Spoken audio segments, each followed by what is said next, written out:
देश की आर्थिक राजधानी मुंबई से शेयर बाजार की हर खबर लाइव CNBC आवाज न्यूज सेंटर से।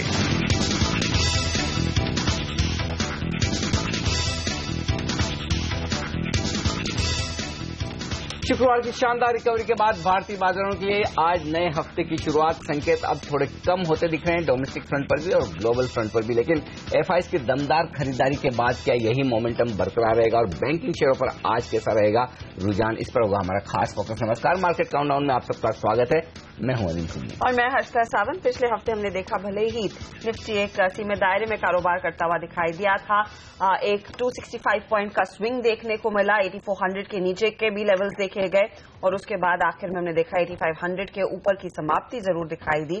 बैंकिंग काउंटर्स ने पूरा जोश भरा लास्ट ट्रेडिंग सेशन में आने, लेकिन काफी इंटरेस्टिंग रिकवरी देखने को मिली है क्योंकि ऐसा समय था कि युआन डिवैल्यूएशन के बाद चिंता ज्यादा फैल रही थी कि शायद एक मेजर करेक्टिव मूव आएगा। अब आखिर में हम अच्छी रिकवरी दिखा पाए। शुक्रवार का सेशन काफी बेहतरीन था इस लिहाज से क्योंकि किसी को लगा नहीं था कि बाजार 8500 के पार जाकर क्लोजिंग भी हफ्ते के आखिरी दिन दे सकता है। ज्यादा से ज्यादा ये लग रहा था कि शायद 8450 तक हम पहुंचने की कोशिश करें, जो ट्रेडिंग रेंज 8300 8450 के बीच बनी थी, लेकिन उसके पार निकलना काफी अच्छा है। भले ही डेटा जब हम एनालाइज करेंगे तो साफ तौर पर यह दिख रहा है कि शॉर्ट कवरिंग रैली थी ये काफी हद तक, लेकिन शॉर्ट भी तभी कवर होते हैं जब आपको रुझान बदलता हुआ नजर आए। सबसे बेहतरीन बात जो हुई है पिछले हफ्ते में वो ये कि रिजल्ट सीजन की समाप्ति हो चुकी है, तो कम से कम अब आपको लोकल फ्रंट पर रिजल्ट से रिलेटेड कोई नेगेटिव खबर नहीं मिलेगी। संसद का सत्र खत्म हो चुका है तो वहां से अब किसी तरह की कोई नेगेटिव खबर नहीं मिलेगी। अगर स्पेशल सेशन बुलाया जाए या इस सेशन को एक्सटेंड करके आगे जीएसटी बिल पास करवाने की कोशिश करे तो शायद बाजार उस पर और पॉजिटिव रिएक्शन देने की कोशिश करता हुआ दिखेगा। तो लोकल फ्रंट पर हमारे लिए संकेत कम होते हुए दिख रहे हैं। जहां तक अब आगे का रुझान का सवाल है, इसमें कोई डाउट नहीं कि अब से हमें फिर ग्लोबल संकेतों पर भरोसा करना पड़ेगा और ग्लोबल मार्केट्स को बाजार फॉलो करने की कोशिश करेंगे। तो अब जो 15 दिन बचे हैं अगस्त के, उसमें काफी हद तक ग्लोबल मार्केट्स और एफआईज का रुझान, ये दो बड़े डायरेक्शन वाले पॉइंट होंगे। और ग्लोबल मार्केट्स में भी ज्यादातर रुझान आपको करेंसी मार्केट से आते हुए दिखेंगे।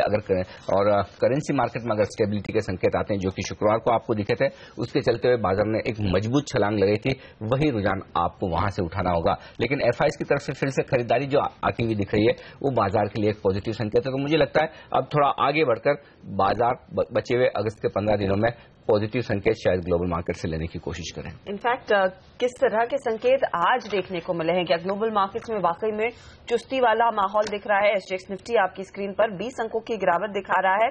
क्या कंसर्न्स है या फिर कुछ रिकवरी की उम्मीद? आशीष हमारे साथ है। आशीष, बताइए अंतर्राष्ट्रीय बाजारों की तस्वीर कैसी है आज? Hi, good morning. Over the weekend यानी कि फ्राइडे की ट्रेडिंग सेशन में जो ट्रेड हुआ था वो तो उत्साहजनक था। अमेरिकन मार्केट इनफैक्ट 1/4 से आधे % के आसपास का उछाल दिखा रहे थे। हालांकि ये सच है कि वहां पे दिन भर जो कामकाज हो रहा था वो वोलेटाइल था, स्थिरता थी, कंसोलिडेशन जोन में नजर आ रहे थे। वो तो आखिरी 1 घंटे में अचानक बाइंग आई और इसके चलते दिन के हाईज पे जाके अमेरिकन मार्केट्स फाइनली क्लोज हुए।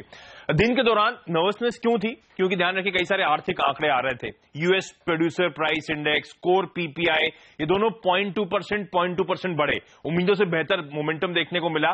और वैसे भी जैसे जैसे सितंबर की डेट पास आ रही है फेड की अगली बैठक की, ऐसे डेटा पॉइंट्स पे बाजार कीनली वॉच आउट करेगा। ये डेटा पॉइंट्स क्योंकि मजबूती आई, उम्मीद से बेहतर थे, ये चिंता जता रहे कि शायद फेड के लिए और एम्यूनिशन आ गया है जल्द दरें बढ़ाने के लिए, और इसलिए नर्वसनेस थी। वो तो आखिरी 1 घंटे में खरीदारी आई। क्यों आई? क्योंकि यूरोजोन से अच्छी खबरें आई। यूरोजोन के फाइनेंस मिनिस्टर्स की जो बैठक थी वहां पे ग्रीस के बेल आउट को मंजूर कर देगा, और जैसी वो खबर आई हमने देखा वहां के इक्विटी मार्केट्स में अच्छा उछाल देखने को मिला अमेरिका के। ग्रीस में क्या हुआ? तीसरा बेल आउट जो है यूरोजोन के फाइनेंस मिनिस्टर से मंजूर कर दिया है। मई 2010 के बाद ये तीसरा बेल आउट है जिसमें ऑलमोस्ट यहां पे करीब 61 बिलियन यूरोज यानी कि 86-85 बिलियन डॉलर्स के आसपास अगले 3 सालों में इन्फ्यूज करा जाएगा ग्रीस की इकोनॉमी में। हालांकि अभी भी वहां पे सवाल उठ रहे हैं। मैं कुछ आर्टिकल्स पढ़ रहा था जिसमें ग्रीस की बाकी पार्टी जो है वो अपोज कर रही हैं और शायद अगर पार्लियामेंट्री नॉट लेनी पड़े तो शायद ग्रीस को दिक्कत आ सकती है। लेकिन वो बात की बात, इस समय वो बेल आउट प्रपोजल मंजूर हो गया है। यूरोप आपकी स्क्रीन पर आएगा, लेकिन वहां पे 1/4 से आधे % की कमजोरी के साथ कामकाज हो रहा था और यहां पे नर्वसनेस थी। वो यूरोजोन के फाइनेंस मिनिस्टर्स की बैठक का आउटकम नहीं आया था जब तक ये मार्केट्स क्लोज हुए थे, और उस आउटकम के वेट करते करते यहां पे नर्वसनेस थी, इसीलिए प्रेशर के साथ ये मार्केट्स बंद हुए। एशिया की तरफ मूव करिए और सरप्राइजिंगली पूरे एशिया में आज इस समय कमजोरी के साथ कामकाज हो रहा है। सिर्फ जापान के मार्केट को सिंगल आउट कर दें 1/3% की बढ़त है, अदरवाइज अक्रॉस एशिया कमजोरी के साथ कामकाज। और इनफैक्ट एसजीएक्स निफ्टी भी अब दर्शा रहा है कि शायद 1/4% के आसपास ही कमजोरी के साथ आज शुरुआत हो। शुक्रिया आशीष इस जानकारी के लिए आने। लेकिन जिस तरह का मूड है, ऑफ कोर्स अमेरिकी मार्केट्स में तेजी, लेकिन एशिया में आज हम देख रहे हैं ज्यादा रिएक्शन नहीं है। निकाई का डेटा खराब, उसके बावजूद स्टॉक्स में तेजी आ रही है। होप यही है, मैं वायर्स पर भी पढ़ रही थी कि शायद बैंक ऑफ जापान की ओर से कुछ कदम स्टिमुलस आता हुआ दिखाई देगा। लेकिन उसके बाद देखिए निकाई को छोड़ बाकी मार्केट्स धुले हुए। सरप्राइजिंग है एक्चुअली हर्षदा, मुझे भी जैसा आशीष भी कह रहे हैं कि ये समझना मुश्किल है कि क्यों एशियाई बाजार कमजोर है जबकि यूरोप मजबूत था, अमेरिका मजबूत था। तो हो सकता है कुछ नेगेटिव खबरों की एक्सपेक्टेशन चाइना की तरफ से हो, तो वहां पर नजर रखनी चाहिए क्योंकि चीन और हांगकांग के दोनों बड़े बाजार ही थोड़े से ज्यादा कमजोर आपको नजर आ रहे हैं। भारतीय बाजारों का जहां तक सवाल है, नेचुरली एशियाई बाजारों की इस कमजोरी का थोड़ा बहुत शायद आपको शुरुआती कारोबार में असर दिखे तो दिखे, लेकिन अब से लेकर बाजार की ओपनिंग तक नजर रखनी होगी। अगर किसी तरह से कम थोड़ी बहुत भी रिकवरी के संकेत आए तो मुझे लगता है कि हमारे लिए लोकल फैक्टर्स उतने नेगेटिव है नहीं, तो थोड़ी बहुत एशियाई बाजारों की कमजोरी पर भले ही रिएक्शन दे तो दे, लेकिन मुझे लगता है बाकी हमारे लिए जो फैक्टर्स हैं वो पॉजिटिव साइड पर ज्यादा है बजाय नेगेटिव साइड के। लेकिन अनिल, जो पॉजिटिव बढ़ा है वो एफआईआई का डेटा ही है। कैश मार्केट में हमने देखा बड़े पैमाने पर 400 करोड़ से ज्यादा की खरीदारी हुई। वायदे बाजार में भी 900 करोड़ से ज्यादा का आंकड़ा देखने को मिला है। तो जहां पर चिंता थी कि हॉट मनी एग्जिट होगा रुपी के चलते, ये नंबर्स कुछ और ही इंडिकेशन दे रहे हैं। उसकी शायद वजह एक हर्ष ये कि रुपी थोड़ा सा स्टेबल होता हुआ दिखाई। 65 पर हमने क्लोजिंग दी थी शुक्रवार को 10 पैसे की मजबूती के साथ, तो करेंसी मार्केट की गिरावट जो थमी है उससे शायद हो सकता है कि एफआईज ने अपने शॉर्ट्स कवर किए हैं। डेटा बेहद पॉजिटिव, इसमें कोई डाउट नहीं, क्योंकि लंबे समय बाद आप एफआईज और डोमेस्टिक फंड्स दोनों को कैश मार्केट में खरीदारी करते हुए देख रहे हैं। 400 करोड़ की और 180 करोड़ की, यानी कि लगभग 600 करोड़ के आसपास की खरीदारी दोनों तरह के फंड्स ने मिलाकर कैश मार्केट में की है। वैसे देखा जाए तो अगर 500 पॉइंट की तेजी सेंसेक्स में होती है, निफ्टी अगर 150 पौने 200 पॉइंट ऊपर बंद होता है और खरीदारी का आंकड़ा सिर्फ 500-600 करोड़ का है तो वो आपको छोटा लगेगा, लेकिन इसकी वजह ये कि काफी कुछ जो खरीदारी का रुझान बना है वो शॉर्ट कवरिंग की वजह से बना है। आप देखिए 435 करोड़ के इंडेक्स फ्यूचर्स एफआईज ने खरीदे हैं, बैंक निफ्टी भी और निफ्टी भी, लेकिन ये सारी की सारी जो खरीदारी होती दिखी है वो काफी तक शॉर्ट कवरिंग की वजह से होती दिखी है। एफआईज का ओपन इंटरेस्ट इंडेक्स फ्यूचर्स में कम होता हुआ दिखा है, तो बड़ा क्रेडिट आपको शॉर्ट कवरिंग को देना चाहिए जो कि शुक्रवार को बड़ा मूव आया है। ये एफआईज के डेटा में साफ तौर पर दिख रहा है। ऑप्शंस में दमदार खरीदारी का आंकड़ा है 667 करोड़ का, लेकिन यहां पर पुट और कॉल दोनों ही तरह के ऑप्शंस एफआईज की तरफ से खरीदे गए, तो साफ तौर पर जो फ्यूचर्स में जो शॉर्ट पोजीशन बनी थी वो कवर हुई है और आगे के डायरेक्शन के लिहाज से या हेजिंग के लिहाज से पुट और कॉल ऑप्शंस एफआईज की तरफ से खरीदे जा रहे हैं। एक और अच्छा आंकड़ा है स्टॉक फ्यूचर्स का, हालांकि 70 करोड़ की बिकवाली आपको नजर आएगी, लेकिन बिकवाली का प्रेशर एफआईज की तरफ से स्टॉक फ्यूचर्स में भी कम होता हुआ दिखा है, कोई खास बड़ी बिकवाली नहीं हुई। तो ये कहूंगा कि इसमें कोई डाउट नहीं कि डेटा बेहद पॉजिटिव साइड पर है। कैश मार्केट में जिस तरह से खरीदारी क्या है, दिक्कत सिर्फ एक ही है, वो ये कि आप इंडेक्स फ्यूचर्स में बड़ी पोजीशन अगर देखना चाहते थे, जिस तरह की तेजी हुई वैसा नहीं है, सिर्फ और सिर्फ पूरा सहारा जो आता दिखा है वो शॉर्ट कवरिंग की वजह से ज्यादा आता दिखा है। फायदे बाजार में फिर उस लिहाज से फिर कौन सा लेवल इंपॉर्टेंट रहेगा, क्योंकि जो भी मूव आया आप कह रहे हैं शॉर्ट कवरिंग की बदौलत है, कहां पर वाकई में लोग कॉन्फिडेंटली फिर तेजी की पोजीशंस लेना शुरू करेंगे? उस लिहाज से आज के सेशन के लिए शुरुआत करने के लिए सबसे अहम लेवल होगा 8,500 का, और 8,500 के लेवल को होल्ड करने की कोशिश तेजी और मंदी करने वाले दोनों ही ट्रेडर्स करेंगे। तेजी करने वाले ट्रेडर्स होल्ड करने की कोशिश करेंगे और मंदी करने वाले ट्रेडर्स ये चाहेंगे कि 8,500 के नीचे बाजार जाए। वो ऑप्शंस के डेटा में उस पर आने से पहले जो ओवरऑल पोजीशन बाजार की बनी है, आप देखिए बैंक निफ्टी 1 लाख शेयर कम होते हुए दिखे, जबकि बैंक निफ्टी 3% ऊपर था, निफ्टी 2% ऊपर था और 6 लाख शेयर वहां पर ओपन इंटरेस्ट में कम हुए। इसका मतलब साफ है कि पूरा का पूरा जो तेजी का मूव आया उसमें ज्यादा कंट्रीब्यूशन शॉर्ट कवरिंग का है, निफ्टी में भी और बैंक निफ्टी में भी। ट्रेडर्स ने भी वही किया है जो एफआईज ने किया है। कुछ लोगों ने जो पहले से फंसे हुए थे ऊपर के लेवल से, ऊपर की प्राइस आने के बाद अपनी तेजी की पोजीशन भी कम की है, तो बजाय ओपन इंटरेस्ट बढ़ने के ओपन इंटरेस्ट कम हो रहा है, जो कि थोड़ा सा लैक ऑफ कन्विक्शन ये बताता है कि इस तेजी में थोड़ा सा कॉन्फिडेंस कम था, बजाय इसके कि फ्रेश खरीदारी एक शॉर्ट कवरिंग ज्यादा होती हुई दिखी है। लेकिन पुट कॉल रेशियो काफी तेजी से ऊपर आता दिखा है, 1 के लेवल पर आया है, एक ही दिन में 12 बेसिस पॉइंट 0.88 से बढ़कर आया। इसका मतलब साफ है कि यहां पर लॉन्ग साइड पर बाजार थोड़ा सा बढ़ता हुआ नजर आ रहा है। हालांकि अभी भी कहीं कोई संकेत ये नहीं कि आप ये कहें कि बाजार ओवरबॉट हो चुका है, थोड़ा ओवरसोल्ड जोन से थोड़ा बेहतर लेवल पर आता हुआ दिखा है। हाईएस्ट ओपन इंटरेस्ट में एक बदलाव हुआ है जो 8600 के लेवल पर था गुरुवार के दिन, शुक्रवार को चेंज होकर 8700 पर कॉल्स में हाईएस्ट ओपन इंटरेस्ट गया है। इसका मतलब ये कि आपके लिए थोड़ी सी अपसाइड लिमिट खुलती हुई नजर आ रही है। और पुट और कॉल में बड़ा इंटरेस्टिंग एक्शन हुआ है, जहां एक और पुट में 53 लाख शेयर जुड़े हैं, वहीं कॉल्स में 17 लाख शेयर कम हुए। यानी कि अगर आप ओवरऑल ऑप्शंस के डेटा देखें तो 70 लाख शेयरों का बदलाव पुट और कॉल में होता हुआ दिखा है, जो एक सिंगल डे में काफी बड़ा बदलाव कहा जा सकता है। तो पूरी तरह से मूड जो है पॉजिटिव साइड पर बनता हुआ दिखा है, ये शुक्रवार के डेटा बता रहे हैं। अब जो ऑप्शन में डेटा है जहां पर आपको आज नजर रखनी चाहिए, जिस लेवल की बात हम 8,500 की कर रहे हैं, उसकी सबसे बड़ी अहमियत यह है कि 8,500 के लेवल पर 13 लाख शेयर पुट में नए जुड़े हैं शुक्रवार के सेशन में। तो तेजी करने वाले ट्रेडर्स इस लेवल को होल्ड करेंगे और मंदी करने वाले ट्रेडर्स ऑलरेडी बैकफुट पर आएंगे, क्योंकि आप देखिए 8,500 के लेवल पर वहां 10 लाख शेयर कम हुए। तो 8,500 की स्ट्राइक प्राइस पर एक ही दिन में 23 लाख शेयरों का ओपन इंटरेस्ट बदला है। तो उस लिहाज से मुझे लगता है कि डेटा के लिहाज से ये लेवल काफी अहम है। उसके ठीक नीचे 8,400 पर भी जिस तरह की पोजीशन बनी है वो एक स्ट्रॉन्ग सपोर्ट के तौर पर आता हुआ दिख रहा है। और चूंकि अपसाइड में 8,600 से ओपन इंटरेस्ट हाईएस्ट शिफ्ट होकर 8,700 पर पहुंचा है, तो धीरे धीरे अपसाइड की आपके लिए गुंजाइश खुलती हुई दिख रही है। लेकिन अल्टीमेटली बाजार आज तेजी दिखा पाएगा या नहीं, वो दो चीजों पर डिसाइड होगा, निफ्टी पर 8,500 के लेवल पर, और बैंक निफ्टी अल्टीमेटली डिसाइड करेगा कि बाजार को मजबूत रहना है या नहीं। और उसकी वजह यह है कि आप देखिए 3% की बैंक निफ्टी में तेजी हुई है। इंद्रधनुष के ऐलान के पहले एक्सपेक्टेशन में काफी तेजी बनी है। तो अब बाजार उन ऐलानों को पॉजिटिव लेता है और बैंक निफ्टी की मजबूती बरकरार रह पाती है तब तो ठीक, और बाजार ये समझता है कि ये सब तो होना ही था और अंदाजा था। हाँ, तो इसीलिए आज बैंक निफ्टी और 8,500 ये बाजार का डायरेक्शन तय करेंगे और वहीं से सबसे बड़ी आपको संकेत लेनी है। अदरवाइज वायदा कारोबार के आंकड़े सारे पॉजिटिव साइड पर ही ज्यादा है। चले, तो तकदीर शायद वो बैंक निफ्टी के ही ट्रेड तय करेंगे। लेकिन आज पहला सौदा में हमारे साथ कई खास मेहमान होंगे। बाजार की तेजी कितनी टिकाऊ है, क्या ऐसे में पैसा लगाए, कहां पर पैसा लगाए, इस पर जरूर बात होगी। 9:25 पर पायनीर इन्वेस्ट कॉर्प के संदीप शनॉय हमारे साथ होंगे।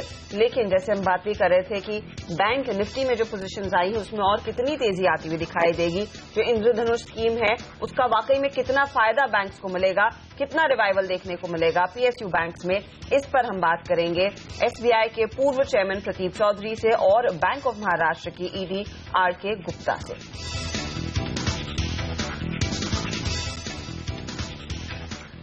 लेकिन क्या बैंक निफ्टी में और गेंस आते हुए दिखाई देंगे, क्या और तेजी के ट्रेड्स बनेंगे आज बाजार खुलते ही, या फिर जैसे एसजीएक्स निफ्टी संकेत दे रहा है हल्की मुनाफा वसूली का शिकार बाजार बनेगा। ओपनिंग ट्रेड अनिल क्या रहना चाहिए, क्या कॉशियसली उतरे, देखें किस तरह की हरकत आती है बाजार में, फिर वो तेजी वाले ट्रेडर्स आएंगे इस मार्केट में? हालांकि मुझे लगता है कि बाजार इतना कमजोर खुलना नहीं चाहिए। मेरा रुझान ओवरऑल एनालिसिस के बेसिस पर देखें, डेटा पे देखें तो शायद पॉजिटिव साइड पर बनता है। फिर भी एसजीएक्स निफ्टी अगर 22-25 पॉइंट की कमजोरी के संकेत दे रहा है, लगातार ही गिर रहा है, तो ये माने कि 8,500 के आसपास अगर बाजारों की शुरुआत होती है तो फिर आप वहां पर देखिए बाजार स्टेबल हो पाता है नहीं। अगर 8,500 स्टेबल नहीं होता है तो फिर इंट्राडे ट्रेडर्स के लिए वहां पर स्टॉप लॉसेस ट्रिगर हो जाते हैं। अगर आपने पिछले हफ्ते खरीदारी की है तो आप 8,440, 8,450 को फिर स्ट्रिक्ट स्टॉप लॉस मानकर चलें और उसके लेवल के नीचे जाने के बाद आप बाजार को एग्जिट कर लें, या फिर कमजोर शुरुआत के बाद अगर आप खरीदारी करना चाहें तो फिर 8,440, 8,450 आपका स्टॉप लॉस होगा। कमजोर शुरुआत के बाद अब ऊपर की तरफ के जो लेवल बनेंगे वो दो लेवल होंगे, पहले 8,550 और उसके बाद 8,600। ये 50 पॉइंट की रेंज होगी जिसे पार करने के लिए कुछ और पॉजिटिव ट्रिगर्स चाहिए।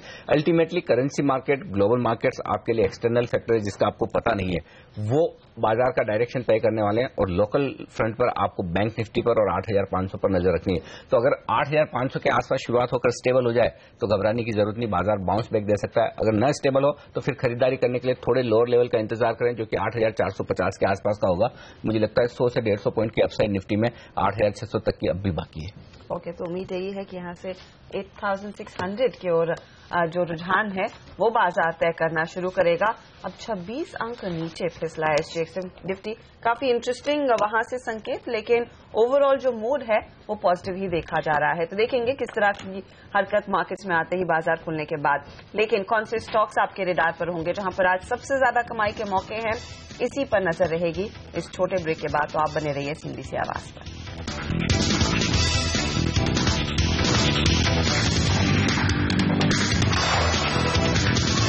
अब देख रहे हैं मार्केट काउंटडाउन और अब फोकस करते हैं आज के टॉप 10 स्टॉक्स पर, ऐसे काउंटर जहां पर आज पूरा एक्शनेबल ट्रेड लेने का मौका है। हमारे साथ है हमारी रिसर्च टीम के वरुण, सोनम, नियति और पूजा। शुरुआत सोनम आपसे। शुरुआत सिप्ला के साथ करना चाहेंगे। कंपनी ने बेहतरीन नतीजे घोषित किए हैं। शुक्रवार को मार्केट आज के बाद अपने तिमाही नतीजे घोषित किए कंपनी में और जबरदस्त बूस्टअप दिखाई दे रहा है। मार्केट की जो हाईएस्ट एक्सपेक्टेशन थी उसको भी कंपनी ने बीट कर दिया और पूरी मदद कंपनी को अपनी नेक्स्टिन जेनरिक दवा से ही मिली है, जहां पर कंपनी नेक्स्टिन जेनरिक दवा को अपने पार्टनर तेवा को सप्लाई करती है और दूसरा मार्केट में कोई भी कॉम्पिटिटर्स नहीं इस दवा के, तो भरपूर फायदा मिल रहा है। सिप्ला को मुनाफे में 120% की बढ़ोतरी दिखाई दे रही है। आय में लगभग 42% का जंप।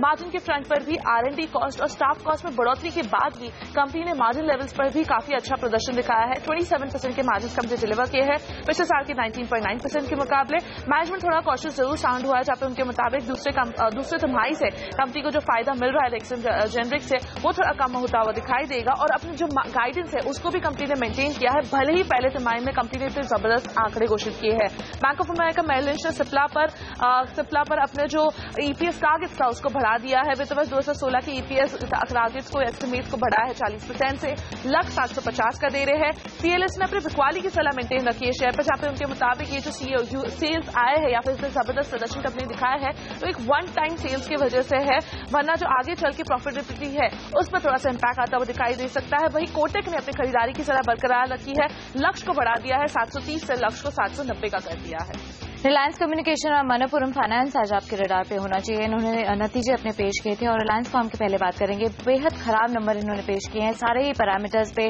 चाहे वो प्रॉफिट की फिगर हो या फिर ऑपरेशनल लेवल पर परफॉर्मेंस हो। नेट प्रॉफिट इनका 23% के आसपास घटा है, जो कि हम अनुमान कर रहे थे कि 23 के आसपास ये जंप करेगा।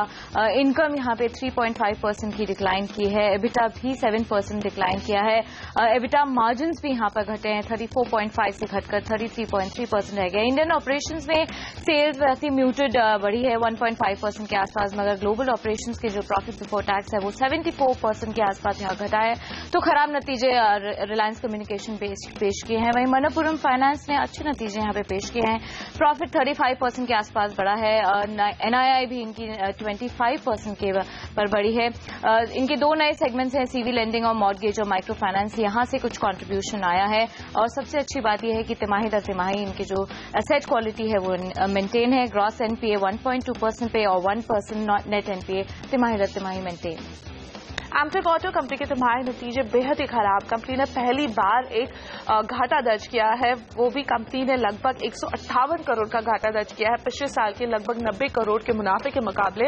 मार्जिन पर भी दबाव बना है, 20% के मार्जिन कंपनी ने डिलीवर किए हैं पिछले साल के 31.4% के मुकाबले और आय में लगभग 19% की गिरावट दिखाई दे रही है। जो कंपनी ने घाटा दर्ज किया है वो थोड़ा सा दबाव यहाँ पे इंटरेस्ट कॉस्ट की तरफ से आया है, जहाँ पे कंपनी का इंटरेस्ट कॉस्ट डबल हो चुका है साल दर साल। अमर राजा बैटरीज की बात करें तो यहाँ पे कंपनी की तरफ से स्टेबल आंकड़े दिखाई दे रहे हैं, जहां पे कंपनी के मुनाफे में 15% की बढ़ोतरी हुई है, आय में 11% की बढ़ोतरी, तो मार्जिन पर भी सुधार दिखाई दे रहा है। 18.2% के कंपनी ने मार्जिन डिलीवर किए हैं पिछले साल के 17.1% के मुकाबले। इसके अलावा सुवेन लाइफ साइंसेज के नतीजों की बात करें तो यहाँ पर भी खराब प्रदर्शन देखने को मिला है। क्वार्टर ऑन क्वार्टर तो मार्जिन के नंबर्स में रिकवरी देखने को मिली है, लेकिन बढ़े हुए R&D कॉस्ट की वजह से ईयर ऑन ईयर मार्जिन के फ्रंट पर भी दबाव देखने को मिला है। मुनाफे की बात करें तो यहाँ पर 40% की गिरावट और टोटल इनकम में करीब 28% की गिरावट कंपनी ने पोस्ट की है। यहाँ आपको बता दें कि कंपनी की बोर्ड की मीटिंग हुई थी, जिसमें कंपनी ने एक फॉरेन सब्सिडरी बनाने के लिए भी मंजूरी दे दी है, जिसमें कि कंपनी करीब $25 मिलियन का निवेश करेगी। इसके अलावा वीडियोकॉन इंडस्ट्रीज ने भी अपने क्वार्टर 2 के नतीजे घोषित किए, जिसमें कि टोटल इनकम में गिरावट की वजह से और अदर इनकम में भी दबाव देखने को मिला है, जिसमें कि मुनाफे के फ्रंट पर मामूली 4% की बढ़त इस बार कंपनी ने पोस्ट की है। वहीं पूंजी लॉयड ने भी अपने Q1 के नतीजे घोषित किए और नतीजे बेहद ही कमजोर है। कंपनी की कुल आय में करीब 41% के आसपास की गिरावट देखने मिली। एबिट फ्रंट पे तो कंपनी ने 326 करोड़ का लॉस किया और बॉटम लाइन पे कंपनी का जो दबाव है वो और गहराता हुआ नजर आ रहा है, क्योंकि कंपनी ने पिछले साल इसी तिमाही में करीब 364 करोड़ का लॉस किया था और वो लॉस इस साल बढ़ के 598 करोड़ पे पहुंच गया है। तो कंपनी की जो दिक्कत है वो और बढ़ते हुए नजर आ रही है और सबसे ज्यादा दबाव जो आया है वो कंपनी के ईपीसी कारोबार से आया, जहां सेल्स में करीब 40% की गिरावट हुई। एबिट फ्रंट पे कंपनी ने 375 करोड़ का इस सेगमेंट में लॉस क्लॉक किया है।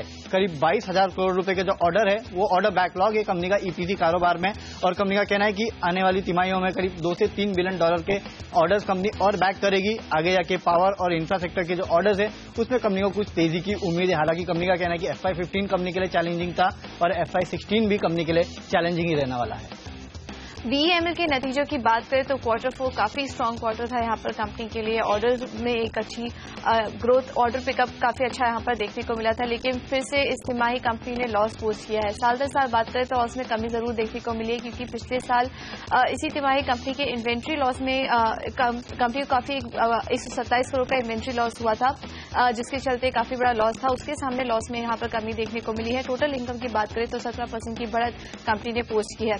एनटीएल के नतीजों की बात करें तो यहाँ पर भी काफी कमजोर नतीजे कंपनी ने पोस्ट किए हैं।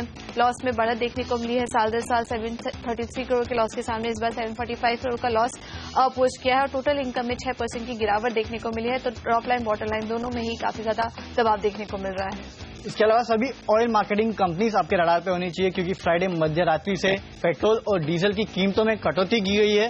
पेट्रोल की कीमतें ₹1.27 प्रति लीटर और डीजल की कीमतें ₹1.17 प्रति लीटर से काटी गई है। तो ये तीनों ही HP, BP, IOC जैसी कंपनीज पे आपकी रडार पे होनी चाहिए।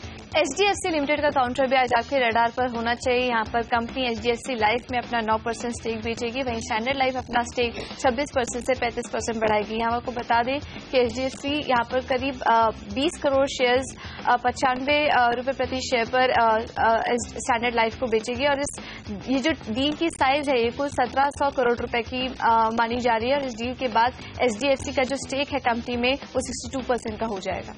टाटा मोटर्स रडार पर रखिएगा। शेयर ने अपने ग्लोबल होलसेल बिक्री के आंकड़े घोषित किए हैं। ये जुलाई महीने के आंकड़े हैं, जहां पे JLR का प्रदर्शन बेहद ही कमजोर दिखाई दे रहा है। फिर से चाइना के बिक्री में आई गिरावट के कारण दबाव बना है, जहां पे चाइना की बिक्री में लगभग 28% की गिरावट आई है साल दर साल और उसी के कारण जो कुल JLR की बिक्री है उसमें 18% की गिरावट दिखाई दे रही है।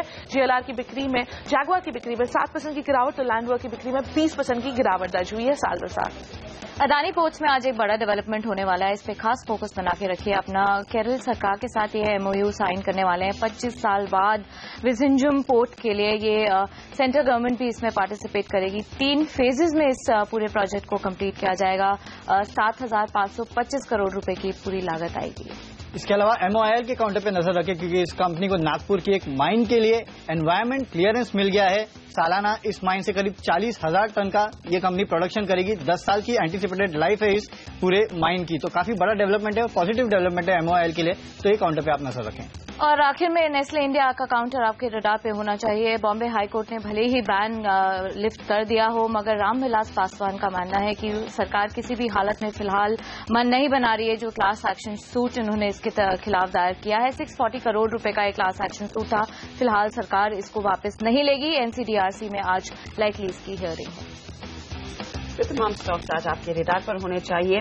हम लेंगे एक छोटा सा ब्रेक। इन सभी काउंटर्स पर एक रिएक्शन भी लेकर आएंगे। हमारे साथ हमारे जानकार जुड़ेंगे, आपके लिए हाजिर करेंगे आज की बड़ी खबरें और साथ ही बाजार के सामने खड़े 5 बड़े सवाल भी।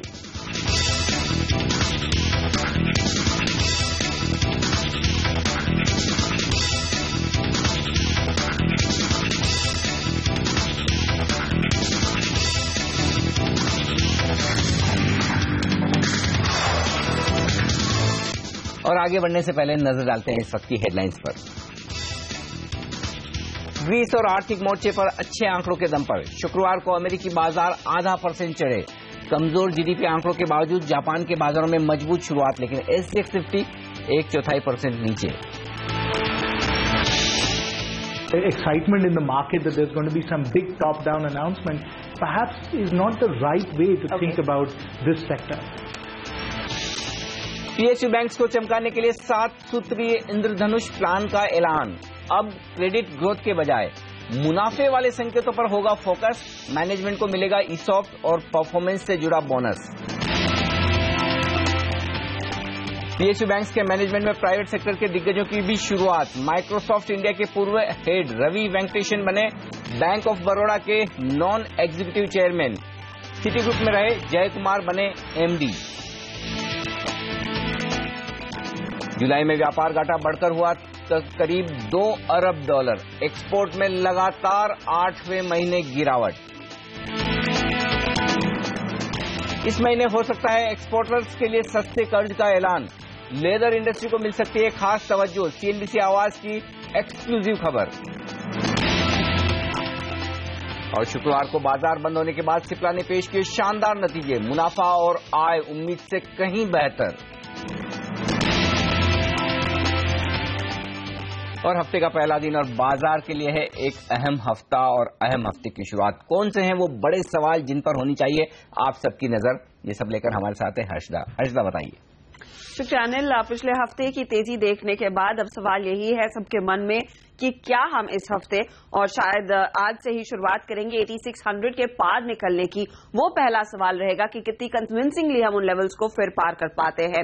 लेकिन बैंकिंग कंपनियों में वो पूरा एक्शन देखने को मिलने की पूरी उम्मीद है। सरकार ने जो इंद्रधनुष स्कीम लॉन्च की है उसका कितना फायदा मिलेगा पीएसयू बैंक्स को और उस लिहाज से कितना भागेंगे ये शेयर, ये रहेगा रेडार पर, क्योंकि यहीं पर सबसे ज्यादा एक्शन पिछले ट्रेडिंग सेशन में भी देखने को मिला था। सिप्ला के एकदम शानदार नतीजे देखने को मिले हैं, एक गैप अप ओपनिंग की पूरी संभावना है, लेकिन उसके बाद क्या हो रणनीति इस भागे हुए शेयर पर, इस पर रहेगी नजर। साथ ही रुपया अब थोड़ा सा संभलने लगा है, 65 तक ये टूटा जरूर, लेकिन यहां से कितनी और स्टेबिलिटी आने की उम्मीद है उस पर भी बाजार की नजरें हैं। और आखिर में जीएसटी पास कराने के लिए संसद का विशेष सत्र बुलाया जाएगा या नहीं, इसका भी इंतजार रहेगा बाजार को, और ये एक अहम ट्रिगर रहेगा यहां से आगे।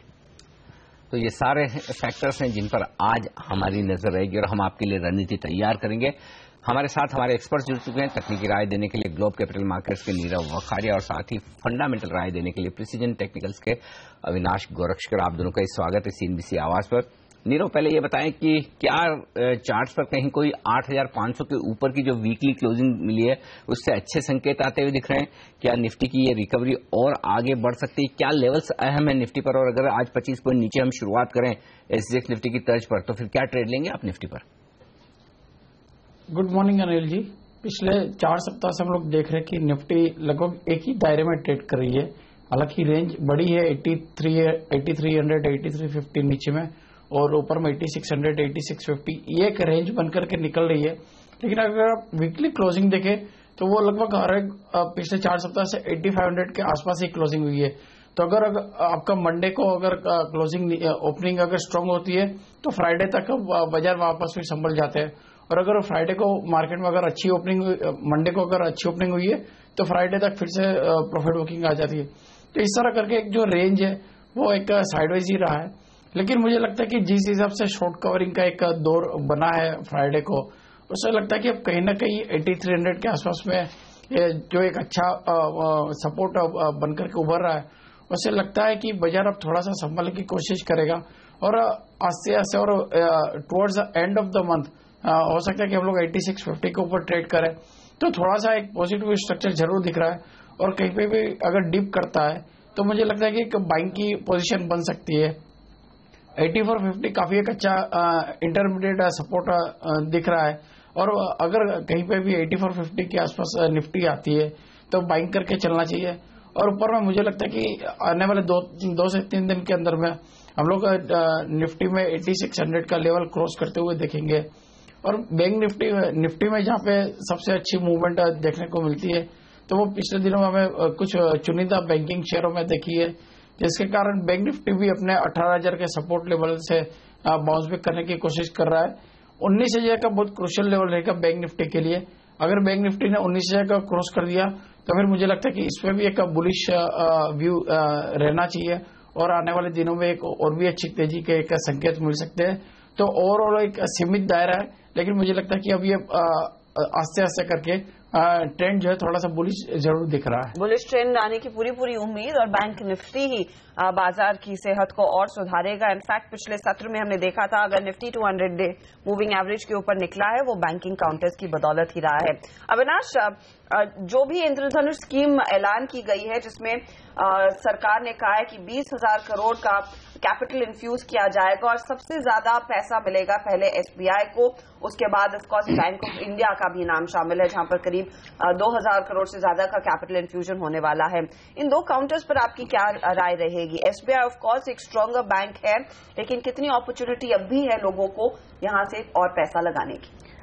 हर्षदा, मैं समझता हूं कि डेफिनेटली पॉजिटिव न्यूज है, क्योंकि फंडिंग के लिए हमने देखा था कि काफी टाइम तक एसबीआई सही मार्केट्स के लिए रुका था, क्योंकि पहले भी हमने सुना था कि एसबीआई करीबन 15,000 करोड़ बाजार से उठाने वाला था अपने कैपिटल रिक्वायरमेंट्स के लिए। ये डेफिनेटली एक पॉजिटिव बात है, क्योंकि गवर्नमेंट काफी सीरियस है इन बैंक्स को अच्छी तरह से कैपिटलाइज करने के लिए, और जैसे जैसे कैपिटल इन बैंकों में ज्यादा आएगा, इनको बिजनेस ज्यादा करने की कैपेसिटी ज्यादा होगी। मोर इम्पोर्टेंटली कैपिटल एक बहुत बड़ा इशू पीएसयू बैंकों का था, जो मेरे ख्याल से इस स्कीम से गवर्नमेंट डेफिनेटली इन बैंकों को डेफिनेटली हेल्प करेगी। तो डेफिनेटली आज और नियर टर्म में एसबीआई अभी भी इस लेवल पे मुझे लग रहा है कि रिस्क रिवॉर्ड काफी अच्छा है। हालांकि नंबर्स मिले जुले थे, काफी मिक्स थे Q1 के, लेकिन अगर हम आगे का प्रोग्रेस देखें और अगर आगे की मैक्रो रिकवरी देखें तो SBI definitely even at the current levels खरीदा जा सकता है। ओके, तो ये राय आती है बैंकिंग शेयरों के लिए बड़ा पॉजिटिव रुझान बनता हुआ दिख रहा है ये शुक्रवार के जो ऐलान हुए। लेकिन शुक्रवार के बाद कुछ फोकस किया जाए शनिवार के ऐलानों पर भी। स्वतंत्रता दिवस के मौके पर लाल किले से प्रधानमंत्री मोदी ने यह कहा है कि सरकार ने काला धन वापस लाने के लिए पूरे प्रयास किए हैं। खास बात यह रही कि प्रधानमंत्री मोदी ने पहली बार ब्लैक मनी की रिकवरी का आंकड़ा भी दिया है। 3 साल से लटका हुआ काम हमें पहले ही सप्ताह में पूरा कर दिया। वो एसआईटी आज काम कर रही है। अभी कुछ दिनों में जब ये समय दिया है कि आप अपना घोषित कर सकते हो, मैं आज कह सकता हूं करीब 6500 करोड़ रुपया अघोषित आय लोगों ने आकर के घोषित सामने से करना शुरू कर दिया। ये पैसा हिंदुस्तान की तिजोरी में आएगा, भारत के गरीब के काम आएगा। वहीं इंडस्ट्री का कहना है कि सरकार को काला धन और भ्रष्टाचार रोकने के लिए सख्त कानून बनाने की काफी जरूरत है।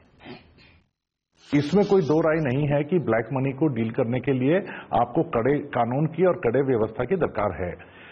जो लोगों को एक आशंका है वो ये है कि इस ब्लैक मनी लॉ के तहत जो आदमी लीगल काम कर रहे हैं उनके ऊपर अनड्यू बर्डन आगे जाकर के ब्यूरोक्रेटिक या टैक्स रेगुलेशन का बर्डन ना आए।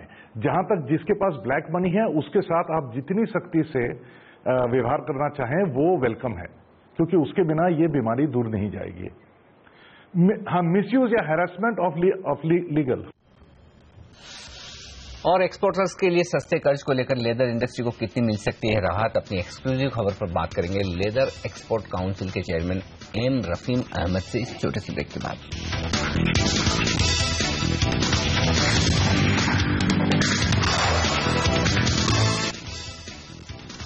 और लगातार गिरते हुए एक्सपोर्ट्स को थामने के लिए सरकार इस महीने सस्ती ब्याज दरों पर कर्ज मुहैया कराने की स्कीम का ऐलान कर सकती है। सीएनबीसी आवाज को मिली एक्सक्लूसिव जानकारी के मुताबिक ब्याज दर पर वापसी की इस स्कीम को लेकर लेदर एक्सपोर्ट समेत दूसरी इंडस्ट्रीज को खास रियायत दी जा सकती है। और हमारे साथ लेदर एक्सपोर्ट काउंसिल के चेयरमैन रफीक अहमद साहब कार्यक्रम में शामिल हो रहे हैं। अहमद साहब, स्वागत है आपका सीएनबीसी आवाज पर। पहला सवाल आपसे ये लेना चाहता हूं, किस तरह की रियायतों की जरूरत है लेदर इंडस्ट्री को और क्या कुछ उम्मीद कर रहे हैं आप सरकार से? जी, हम ये एक्सपेक्ट कर रहे हैं कि ये इंटरेस्ट सबवेंशन जो है, इंटरेस्ट में छूट देने का जो 3% का कुछ बात कर रही है वो लेदर इंडस्ट्री को आना चाहिए। और जो लास्ट टाइम उन्होंने फिर फॉरेन ट्रेड पॉलिसी अनाउंस किया था, 2-3 प्रोडक्ट के ऊपर उन्होंने वो 2-3% का ये नहीं दिया था, इंसेंटिव नहीं दिया था, उसका भी हमने डिमांड किया है। ऐसे बहुत लेबर इंटेंसिव इंडस्ट्री के लिए आप जरूर ख्याल कीजिएगा, क्योंकि आप जानते हैं कि 24 लाख लोग ये लेदर इंडस्ट्री में लगे हुए हैं। इस इंडस्ट्री में 24 लाख पीपल हैं, तो इसीलिए हम समझते हैं कि ये इंटरेस्ट सबवेंशन का कुछ राहत मिलेगा। और जो पेंडिंग हमने जो इंसेंटिव का बात किया था उसका भी कुछ करेंगे ये लोग, यही मेरा ख्याल है। अगर ये देंगे तो हमारा कॉम्पिटिटिवनेस बढ़ जाएगा, हम थोड़ा कम दाम में ऑफर करेंगे और ज्यादा ऑर्डर देने की कोशिश करेंगे हम। रफीक साहब, अगर एक अंदाजा दे सके, जो रुपये में हमने देखा है काफी ज्यादा कमजोरी आई है, उसका कितना असर पड़ता हुआ दिखाई दिया है? क्योंकि लार्जली एक्सपोर्ट मार्केट पर कई लोगों ने कहा है एक झटका जरूर लगा है। नहीं, ये देखिए ना, ये एक्सपोर्ट के लिए तो फायदा है रुपये का डिवैल्यूएशन हो जाना, क्योंकि हमें रुपये हिसाब से ज्यादा मिलेगा। अगर हमारे सामने जो चाइना का डिवैल्यूएशन हुआ है 3.5%, वो ज्यादा है। हमारा तो अभी तक 2% भी नहीं हुआ है, 2% का हुआ है।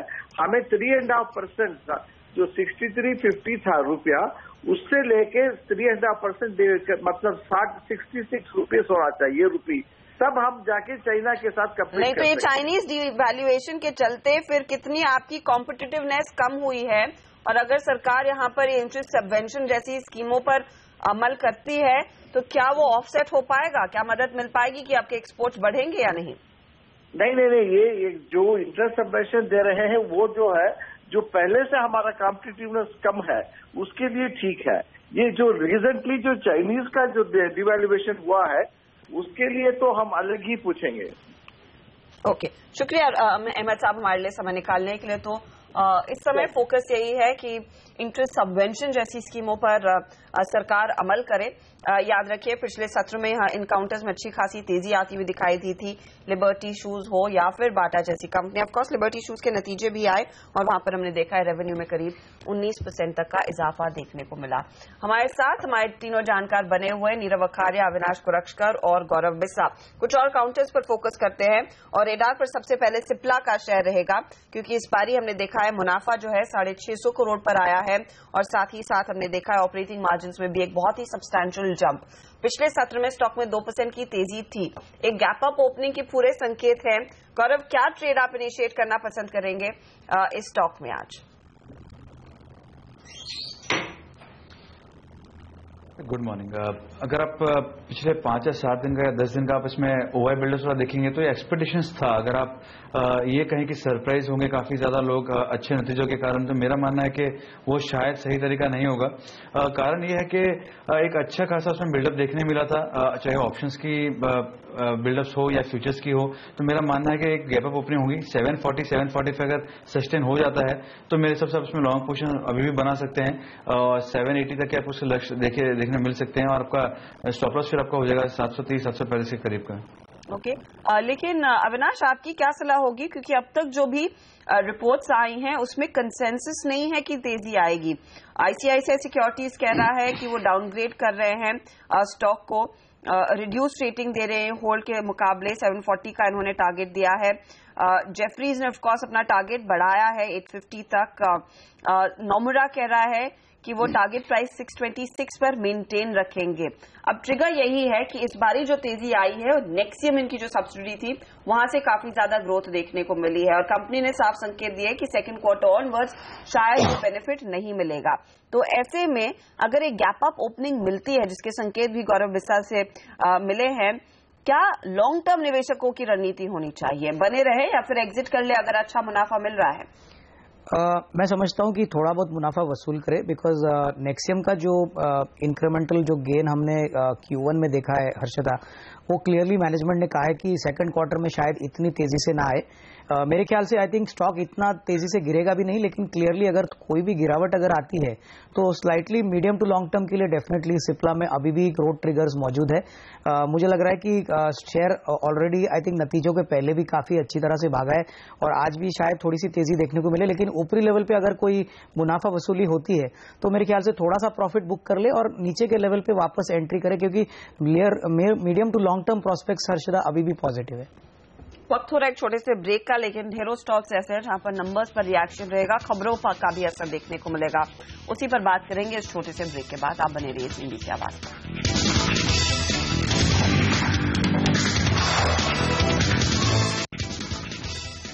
हमारे एक्सपर्ट्स हमारे साथ हैं नीरव अखारिया, अविनाश कुरक्षकर और गौरव बिस्सा। कुछ और स्टॉक्स जहां पर दिखेगा एक्शन। रिलायंस कम्युनिकेशन बेहद कमजोर नतीजे दिए हैं। गौरव, क्या यहां पर शॉर्ट करने का मौका बन सकता है? मुनाफा 23% घटकर 177 करोड़ आया है, सेल्स में 3% की गिरावट हुई है। हमारे अनुमान से नतीजे काफी कमजोर रहे हैं। रिलायंस कम्युनिकेशन कैसे ट्रेड करेंगे आज आप? देखिए, इसमें ओपनिंग में ही अगर ज्यादा बहुत वीकनेस देखने मिल जाती है और काफी गिर जाता है स्टार्टिंग में, तो मेरे हिसाब से फिर इसमें इतना कोई ट्रेड नहीं बनेगा, क्योंकि अगर आप एक अच्छे 5-6-7% के नीचे अगर आप फिर शॉर्ट करने की सोचे तो एक वोलेटिलिटी के हिसाब से एक बाउंस बैक आ सकता है। तो मेरा मानना है कि वो एक सही नहीं होगा, लेकिन हाँ, एक बार स्टेबल हो जाए और 60 के नीचे अगर ट्रेड करना चालू कर तो मेरे हिसाब से वापस एक डाउन ट्रेंड चालू होगा जो 10-15% तक और नीचे जा सकता है। तो मेरे हिसाब से ओपनिंग में मैं कुछ नहीं करूंगा, स्टॉक स्टेबल हो जाए उसके बाद में मैं इसमें एक राय बनाना पसंद करूंगा। इन किस लेवल पर आपको लग रहा है कि एक एक्शनेबल ट्रेड आप लेना ठीक समझेंगे? देखिए, मैं अगर ये ओपनिंग होके नीचे अगर वापस रिकवर होता है और 60 के नीचे ही क्लोज होता है आज का दिन, तो मैं टुवर्ड्स एंड एक वापस पुट लेना या मैं फ्रेश शॉर्ट्स बनाऊंगा 60 स्पॉट लेवल्स के अराउंड में। लेकिन अगर 57-55 के करीब भी ट्रेड करे तो मेरे हिसाब से फिर वो उतना लुक्रेटिव ट्रेड नहीं रहेगा। ओके, 60 के आसपास अगर क्लोज दिखाता है तभी वो नई शॉर्ट की पोजीशंस गौरव लेंगे। कुछ और काउंटर्स जहां पर हमने देखा है बेहद खराब नतीजे आए हैं, पुंज लॉयड उनमें से एक है। और यहां पर आपको याद होगा बीच में एक क्वार्टर था जहां पर अच्छा परफॉर्मेंस देखने को मिला, उसके बाद company back to square one. Speed stock में काफी तेजी पिछले हफ्ते देखने को मिली है, तो आज कितनी धुलाई होगी इस काउंटर की, क्योंकि फिर से हमने देखा है नेट लॉस लगभग 600 करोड़ का। आई थिंक हर्षदा, ये स्टॉक अगर हम देखें तो लगातार इन्वेस्टर्स को काफी हद तक डिसअपॉइंट कर चुका है। मेरे ख्याल से बीच में इन्होंने डिफेंस को लेके काफी हलचल थी, लेकिन यहाँ पे भी हमने देखा कि मैनेजमेंट ने इस डिफेंस बिजनेस को एक दूसरे सब्सिडरी में डाला है। तो क्लियरली बहुत कॉर्पोरेट गवर्नेंस इश्यूज के पॉइंट ऑफ व्यू से और इन्वेस्टर्स को अच्छी तरह से रिवॉर्ड करने के पॉइंट ऑफ व्यू से पुंज लॉयड ने काफी हद तक इन्वेस्टर्स को डिसअपॉइंट किया है। तो मुझे लग रहा है कि आज काफी बुरी तरह से पिटाई होगी, क्योंकि जिस प्रकार का लॉस आया है वो मेरे ख्याल से काफी बड़ा है, और ऐसे ही मोमेंटम रहा तो मेरे ख्याल से जो प्राइस हम अभी देख रहे हैं उसमें काफी गिरावट आ सकती है। ओके, तो ये राय आती है पुंज लॉयड पर। देखना होगा कमजोर नतीजों के बाद किस तरह की गिरावट आज देखने को मिलती है। लेंगे एक छोटा सा ब्रेक, और ब्रेक के बाद लेकर आएंगे आपके लिए प्री ओपनिंग सेशन। बताएंगे आपको कैसी होगी भारतीय बाजारों की शुरुआत। रुपए की ओपनिंग पर होगी खास नजर, जिसने शुक्रवार को दी क्लोजिंग 65 के अहम स्तर पर। पहला सौदा इस छोटे से ब्रेक के बाद।